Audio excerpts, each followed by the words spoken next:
My name is Celine Gordon, and I'm participating as an artist, and I mainly work in drawing and printmaking, but I also do some kind of sculptural things with wood as well. My name is Jeng Hann. I also go by my last name Chong, and I'm a scientist participating in this program. I'm doing my PhD in the Earth and Planetary Sciences, and more focus of like geophysics. So I specifically study like earthquakes using satellite data and also some models. We wanted to represent Chong's research and also kind of like create a piece that would explain it and simplify it for the public. I combined like sculptural wood elements with also some earth pigment painting.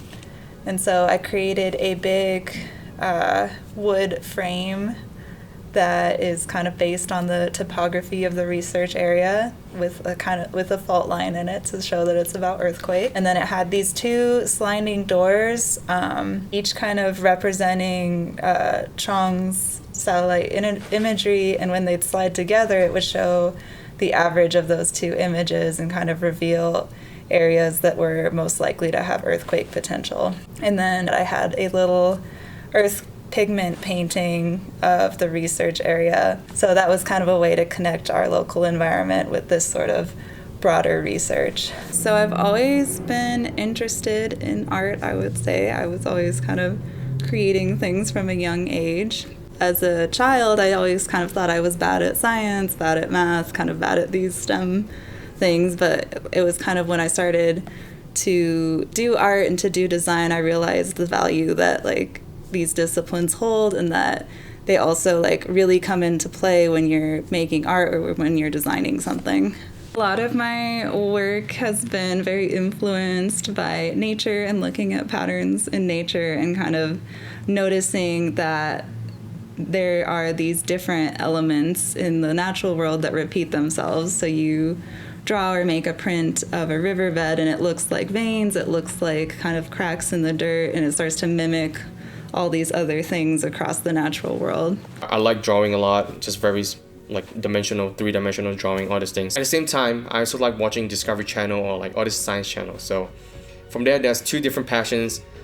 So it's like in the end I just chose with like science because it's easier for me to understand, and is definitely something that I feel like is much better for me. I learned a lot about like how we don't know how to predict earthquakes, and like how like satellite imagery comes into play and how GIS comes into play. And I thought it was cool to have more like sort of scientific backing to my work, because a lot of my work is about nature and ecology, but like having an actual scientist to like share knowledge with, I think really enriched the work a lot. One of the greatest thing about this is like I could see my research in a different form. It's like not just in like writing or like the research I'm doing. So I could see in like an art form that I could still understand, like people could understand even though the most basic form of it. So what Celine did was a good job just like describing the science into a very general thing. So from there I learned a lot too, just like how do you describe, and then from like how do you describe the work, and then like how do you make it in terms that people could not just understand it, but also could see it. And you had to like help me a lot to understand it, to then simplify the work. Yeah. So I thought that was kind of a cool process. It is like we're learning from each other. Yeah, taking something kind of complicated and kind of like distilling it into a visual form. Scientists are the odd ones out in the society, so it makes sense that people don't understand what we're doing. So it's great that we have this in art form where almost a majority of people would understand and could see it to better like know what we're doing as scientists. So I think it's really cool from there.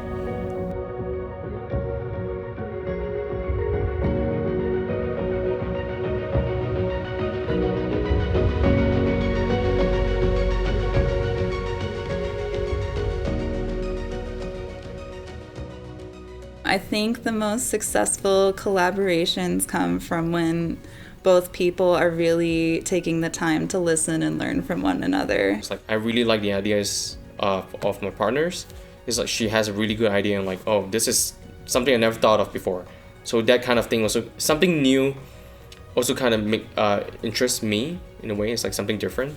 I have never had any experience with transdisciplinary collaboration, but I'm excited about this collaboration because I think that we're both kind of more invested in creating the project together. So I'm excited to kind of truly now work with someone from a different discipline on a project.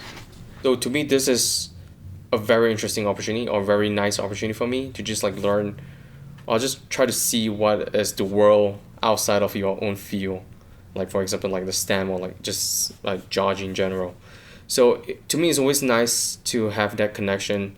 The challenges is mostly like how do I describe the science that like not just Celine can understand, like people can understand. Like we definitely go back and forth, like how do we do this, and then Celine always comes up with an idea like how we're gonna show it, but it's not like a major hurdle, but it's just to us it's like, to at least what it feels like to me, it's just like it's something that we have to learn, have to keep working on it until it works out fine.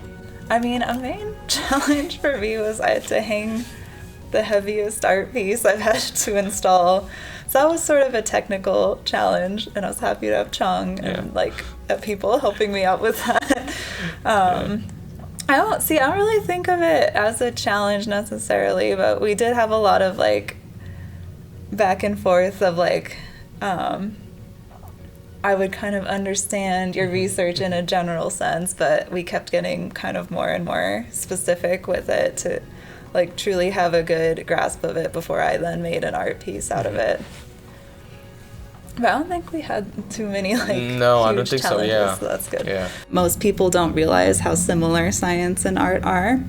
We're both kind of making these very close observations about the world around us and then using that to produce or say something about the world. So I think these types of collaborations have give us the opportunity to educate the public that science and art aren't as different as we think they are. I think it's very important to have like a way of not just to have our science in a word form, but also like an art form, to just help people visualize not just your own community, but like people elsewhere, like people that don't, for example, people don't understand science. Art is a very good way for us to, it's a first step for us to like make it broad, where people most people, or if not everyone, could understand the science that's being done. Normally I kind of focus on printmaking and illustration, but there were some things I had been experimenting with that like fit a lot better with the theme, fit a lot better with the earthquakes. So I really like got to try new art mediums and techniques that I've been wanting to try but haven't really had a good place for. So that was really cool to kind of see these ideas that have been floating around finally take shape. Yeah, science is easy, but then to describe your science even to like own community, like scientific community too, sometimes people don't really understand what you're doing. So you have to like, there's different ways of communicating your science. So after this event, it's just like I could understand like what everybody's understanding of science is, and then hopefully I could learn from there how to better communicate to the science to them.